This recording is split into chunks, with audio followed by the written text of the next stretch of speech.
ஷாஹி பன்னீர் நம்ம ஸ்டைலில் சாப்பிட்டு பார்த்து கமெண்ட்டில் சொல்லுங்கள். ஷாஹி பன்னீர் எப்படி செய்கிறதுன்னு பார்த்துடலாமா? பன்னீர் பீஸ் போட்டுக்கலாம்.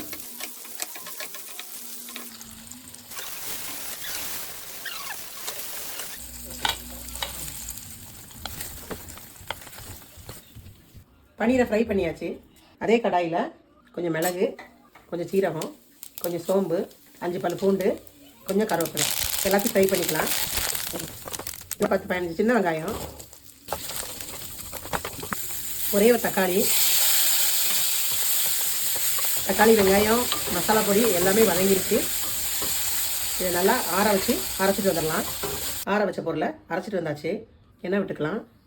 எண்ணெய் காஞ்சிருச்சு. ஆஃப் பண்ணிவிட்டு மசால் பொடி போட்டுக்கலாம்.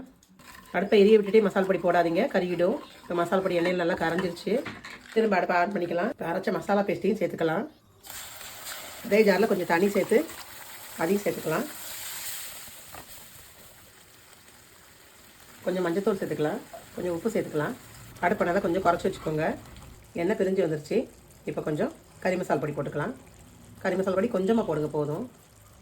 அதோட என்னோடய ஸ்பெஷல் பொடி ஒன்று, பெரிய சீரகம், சின்ன சீரகம், மல்லி, கொஞ்சம் ஓமம் சேர்த்து அரைச்சது. இதுதான் ஃபைனல் டச்சு. இதோட பன்னீரையும் சேர்த்துக்கலாம்.